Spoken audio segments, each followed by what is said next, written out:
तुमने बेईमानी की हदें तोड़ दी, लोगों का खून चूसा, रिश्वतें खाई। तुम समाजवाद और देश के नाम पर एक कलंक को। समाजवाद? हमारे देश में समाजवाद कहाँ है?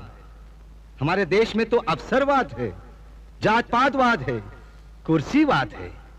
अरे समाजवाद तो तब आएगा जब आप अपने वोट की ताकत महसूस करेंगे। ये जो वोट है ना, ये कागज का टुकड़ा नहीं है कि डब्बे में डाला और चल दिए। ये वोट तुम्हारे परिवार, तुम्हारे देश, उसकी उन्नति की पर्ची है।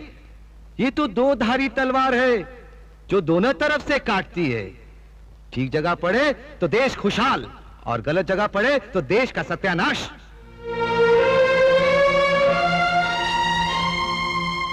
अरे भाइयों, हम तो आपसे एक सवाल पूछते हैं। जब आप अपनी बहन या बिटिया की शादी तय करते हैं तो पहले अच्छा लड़का ढूंढते हैं, अच्छा खानदान देखते हैं, उसके गुण और अवगुण देखते हैं, तब जाकर कन्या की शादी करते हैं। वोट भी तो तुम्हारी बहन और बिटिया है ना, उसको किसी को भी उठाकर दे देते हो। अरे भाई, ये वोट तो भरोसेमंद और ईमानदार को देना चाहिए, मगर आप लोग क्या करते हैं? बेचते हैं अपना वोट, वोट का ब्लैक मार्केट करते हैं। जिसने ज्यादा पैसे दिए उसे दे दिया। वोट तो ऐसे बांटते हो जैसे वोट सड़क पर मिलता है। कभी किसी दोस्त को दे दिया, कभी अपनी जात वाले को दे दिया, और कभी बेच दिया।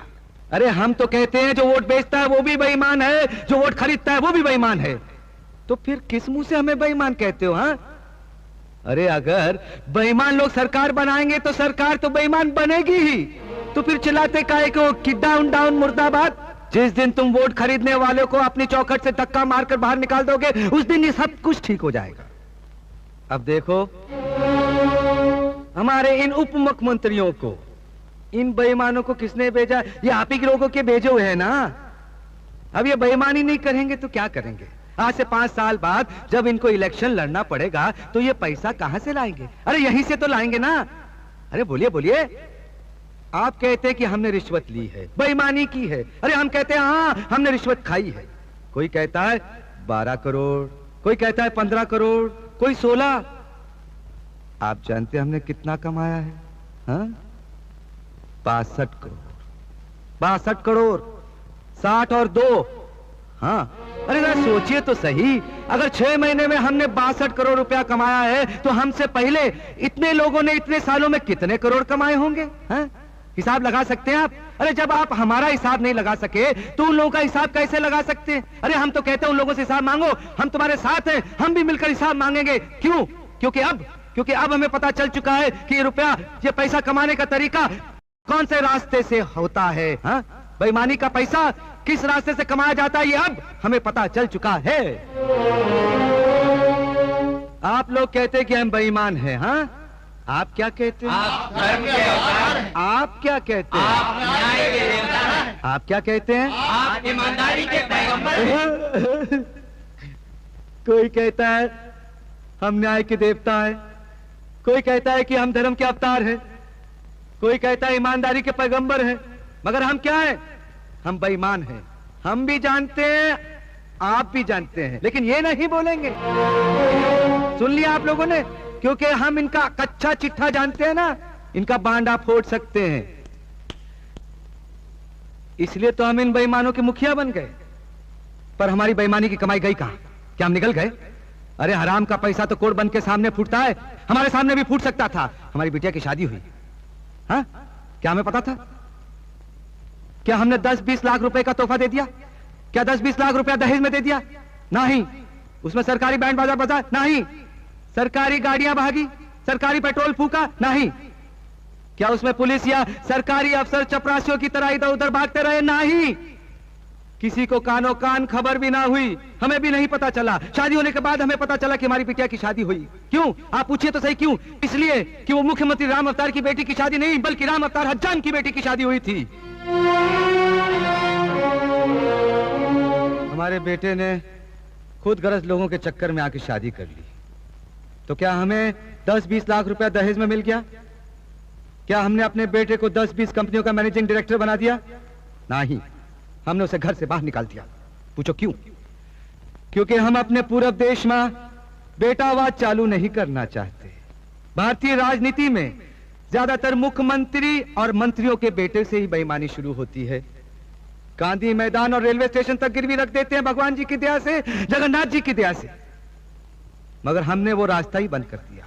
ना बेटा घर में रहेगा, ना बेईमानी शुरू होगी। अरे हमने बहुत बड़ा त्याग किया है मुख्यमंत्री बनने के लिए। आपको पता है कि हमारे कमालपुर में अस्पताल नहीं है। हमारी छोटी बिटिया बगैर दवा दारू के तड़प तड़प कर मर गई। अरे अगर हम बेईमान होते तो उसके इलाज के लिए उसे रूस भेजते, उसे अमेरिका भेजते। वो मर गई। मगर हमारी अपनी पत्नी ने उसका अंतिम क्रियाक्रम भी हमें नहीं करने दिया, क्योंकि वो ये नहीं चाहती थी कि उसकी बेटी की लाश को हम जैसे बेईमान बाप का हाथ भी लगे, हमारा साया भी पड़े। आपने देख लिया कि मुख्यमंत्री बन के हमने क्या क्या खोया है, किस किस से बिछड़ गए हम। वो सामने जो क्रांति का झंडा लिए खड़ी है, चंडी का रूप धारण किए, हमारी पत्नी सुषमा, उससे पूछो कि मुख्यमंत्री बनने के बाद सोना तो एक तरफ रहा कि चांदी का छल्ला भी बना के दिया हमने उसे? नहीं। क्या हमने जमीन खरीदी है? नहीं। क्या कोठियां बनाई है? नहीं। तो फिर वो बेईमानी की दौलत गई कहां गई वो दौलत है? भाइयों, हमने उस कमाई का एक पैसा भी खर्च नहीं किया है। एक पैसे का हिसाब है हमारे पास। क्यों जानते हो क्यों? क्योंकि हम अपनी पत्नी को अच्छी तरह जानते हैं। हमें पता था कि एक दिन वो हम पर जनता की फौज लेकर चढ़ उठेगी, इसलिए एक पैसे का हिसाब हमने तैयार रखा है। उसे जनता के सामने शर्मिंदा नहीं होने देंगे हम। सुषमा, तुम्हें अपना सर नीचे झुकाने की कभी जरूरत नहीं पड़ेगी। उस दिन तुम हमारे मुंह पर अखबार का चित्रा मारकर चलेगी और यह भी नहीं पूछा कि मुख्यमंत्री बनने के बाद आप ऐसा क्यों कर रहे हैं। यह पूछती तो हम इसे बता देते। हाँ, हम बेईमान हैं। हमने बेईमानों के साथ बेईमानी की है। अरे डाकुओं के घर में डाका डाला है। हम ये नहीं कहते कि राजनीति में सब बेईमान है, खराब है। नहीं, बहुत से शरीफ लोग हैं, ईमानदार लोग हैं।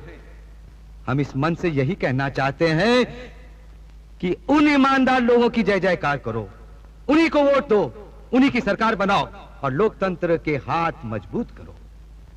पर वो ईमानदार लोग भीख का प्याला लेकर वोट मांगने के लिए तुम्हारे दरवाजे पर नहीं आएंगे। अरे तुम्हें जाना पड़ेगा उनके दरवाजे पर अपना वोट लेकर और उनसे विनती करनी पड़ेगी कि हमारा वोट स्वीकार करो।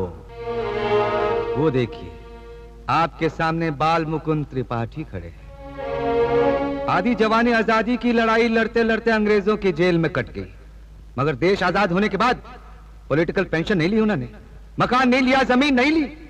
अवसरवादी लोग और बेईमान लोगों ने धक्के मार मार के इन्हें अपने घर में बंद कर दिया। अरे ऐसे लोगों को घर से बाहर निकालो, विधानसभा और लोकसभा में भेजो, इसी में देश का कल्याण है। आप लोगों में यही तो खराबी है। कोई बड़ी बड़ी बातें करे, मीठी मीठी अच्छी अच्छी बातें करे, आप धनाधन तालियां बजाना शुरू कर देते हैं, सुनकर खुश हो जाते हैं। ये ताली बजाना बंद करो, ये ताली बजाने का वक्त नहीं है। अरे आपके इस सीधेपन का तो लोग फायदा उठाते हैं। पहले हमसे पूछो, ए राम अवतार, वो 62 करोड़ रुपया कहां है? वो 62 करोड़ हम बैंक में रखा है और ये रही उस बैंक के लॉकरों की चाबियां। 62 करोड़ बैंक में है। अब कहो कि हम बेईमान हैं, रिश्वतखोर हैं, धोखेबाज हैं, बोलो। अगर लोगों को कुर्सी पर बिठाने का हक आप लोगों के पास है तो उनको कुर्सी से घसीट कर नीचे फेंकने का हक भी, ताकत भी आप लोगों के पास होनी चाहिए। ये रही आपकी कुर्सी और ये रही बैंक के लॉकरों की चाबियां। अरे भैया, हम तो एक नाई हैं। हमारा पेशा आदमी के शरीर की गंदगी को दूर करना है, साफ करना है। हम अकेले देश की राजनीति की गंदगी को साफ नहीं कर सकते। ये गंदगी, ये मैल आप लोगों को मिलकर दूर करनी होगी। क्रांति कुमार जैसे क्रांतिकारियों को करनी होगी, बाल मुकुंद त्रिपाठी जैसे गांधीवादियों को करनी होगी। भाइयों, आइए आज जनता की खुली अदालत में इन बेईमानों की किस्मत का फैसला भी हो जाना चाहिए।